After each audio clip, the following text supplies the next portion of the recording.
আসসালামু আলাইকুম। চলে আসলাম আবার নতুন ভিডিও নিয়ে আপনাদের মাঝে। তো আজকে খুব দুঃখের সাথে একটা কথা বলতে হয়। তো আমাদের এখানে একটা যে দেশি মুরগিগুলো আনছিলাম, তো একটা বাচ্চা মারা গেছে ঠান্ডা লেগে। আমি কালকে দেখছি সন্ধ্যার সময় যে সময় আটকাইছিলাম, ওই সময় দেখছিলাম বাচ্চাটা একটু ঠান্ডা লাগছে। ঠিক আছে, সব কটা বাচ্চাই ঠান্ডা লাগছে, এটা গরমের থেকে ঠান্ডা লাগছে, এটা আমি বুঝতে পারি। তো সাথে সাথে আমি ওষুধ দিয়ে দেওয়া শুরু করলাম আজকের থেকে। সবাই আমাদের মুরগির জন্য দোয়া করবেন যাতে করে আর কোনো অসুস্থ না হয়।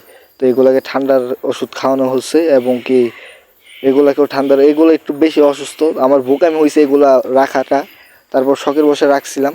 তো এগুলো কবুতরগুলোকে খাবার দিয়ে দিছে, আমি দেখতেই পাচ্ছেন আপনারা। কবুতরগুলো মাশাআল্লাহ খুবই ভালো, সুস্থ সবল আছে। তো এগুলোর জন্য সবাই দোয়া করবেন, আমাদের সকল লফটের সকল প্রাণীর জন্য সবাই দোয়া করবেন। তো এখানে ভেড়ার বাচ্চাগুলোকে খাবার দিয়ে দিলাম মাশাআল্লাহ। তো এগুলো ভালোই খায়, এগুলা কিছুদিন পর ছেড়ে দিতে পারে। এগুলো শরীরে অল টাইম ধুলা ময়লা থাকে, এটা আমার দেখতে আমারটাও খারাপ লাগে, কিছু করার নাই, এগুলো এভাবেই থাকে। তো এখানে রোদে দিয়ে দিলাম যাতে অসুস্থগুলো একটু সুস্থ হয়, রোদে দিলে ঠান্ডার একটু কমে। তো এখানে আবারও চলে আসলাম এগুলোর সামনে, এগুলা খাবার খাইয়ে একটু পর বসে পড়ে, শুয়ে পড়ে, এমনি আর কি। তো এগুলা সাথে মাঝে মাঝে এসে ফাইলেন করি। তো আলুর এখানে চলে আসলাম, আলুগুলা সিদ্ধ করব। বর্তমানে আমি বেশি ব্যস্ত হলো আলু নিয়ে, কারণ যেহেতু মাছ কিছুদিন পর উঠে ফেলাইব। তো সেজন্য প্রচুর পরিমাণ ব্যস্ত। আর আলুগুলা সিদ্ধ করতে প্রচুর কষ্ট। এক পাল্লা আলু সিদ্ধ করতে প্রায় 3 ঘন্টা লাগে সারাদিনের অর্ধেক সময়। মানে ভালো দুপুরের যে মানে মূল্যবান সময়টা অর্ধেক সময় এখানে দিতে হয়, কিছু করার নেই। তো ওই নৌকাটা উঠাইছি আমি। আর আলু সিদ্ধ করতে করতে আমার চেহারা এমনি কালো, আরও কালো হয়ে যেতেছি। তো সবথেকে কষ্টকর হইল আগুন ধরানো, মানে পুরাই অনেক কষ্ট, এটা বলার বাইরে। আমাদের যদি কেরোসিন না থাকতো আমার অবস্থা পুরো খারাপ হয়ে যেত। সেজন্য আমি বুদ্ধি করে আগে কেরোসিন কিনে নিছি। আমার হাতে কালিকুলি ভরে পুরো অবস্থা খারাপ, কিছু করার নেই, কৃষিকাজ করলে এমন হয় একটু আধটু। তো এখানে চলে আসলাম নেটটাকে করতে, নেটে শিলাবো আর কি, নেটটাকে ওকে করে মুরগি ছেড়ে দেবো ইনশাল্লাহ 2-1 দিনের ভিতরে। তো এখানে এমন হচ্ছে মুরগিটা মারা গেছে। তো সামনে যায় দেখি না, মারা যায় নাই। খুবই একটা হাস্যকর বিষয়, আমি পুরো ডস খেয়ে গেছে এটা দেখে, মনটা খারাপ হয়ে গেল। একটা বাচ্চা মারা গেল আবার এটা। যাই হোক, তো দুপুর হয়ে গেছে, সেজন্য আমি কিছু আম কাইটে নিছি, ভালো লাগতেছে না, মাথা ব্যথা করতেছে।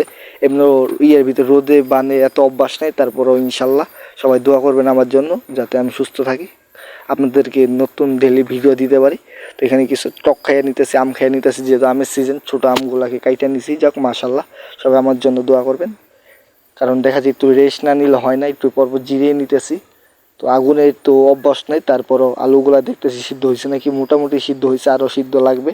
তো চলে গেলাম পুষ্কিনির এখানে চলে আসার পরে দেখলাম যে হাঁসগুলো আমার দেখে লগে লগে চলে আসছে।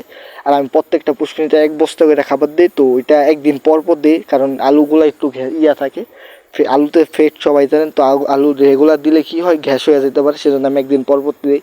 তো আসার সাথে আমি কিছু নিয়েছি, কচুরি ফুল নিয়েছি, কচুরি ফুল আর কি দিব মুরগিগুলোকে দিব। দেখি খাইনি, দেওয়ার পরে দেখি না খুব ভালোভাবেই খাইতেছে, মনে হয় যে এটাই ওদের প্রিয় খাবার। তো এখান থেকে দিলাম মাশাল্লাহ, ওরা খুব থাবাথাবি করে খাইতেছে। তো পুরোটাই দিয়ে দিছি আমি, আর একটু রাখছি, ওইগুলাকে দিব, লালগুলাকে। আগে আমরা যেসব মুরগি পালতাম, আমরা আগে কচুরি ফুল আইনা খাওয়াইতাম, আমি মুরগি খাবে না, তারপর দেখি না মাশাল্লাহ ভালোই খায়। যাক, মুরগিগুলো অসুস্থ, লালু বাচ্চাগুলা, এগুলোকে ওষুধ খাওয়াতে হবে আর কি 2-1 দিন সব মুরগিগুলাকে, একটু যত্ন নিতে হবে। আর যেহেতু প্রচুর কামে ব্যস্ত, এটা বলার বাইরে, কারণ আমি ক্যামেরায় ভিডিও দিই কাট করে। আমরা তো আর এত বড় ডেলি যে পুরো টাইম কাম করে, এটা তো আর দেওয়া যাবে না ভিডিও। তো আলু সিদ্ধ হয়ে আসছে প্রায়, তো আলুগুলো নামিয়ে এগুলোকে পাড়িয়ে দিয়ে আসতে হবে পুষ্টিনিতে। তো আজকের জন্য এই পর্যন্ত ভিডিওটা দেখা হবে আরেকটা ভিডিওতে। আল্লাহ হাফেজ।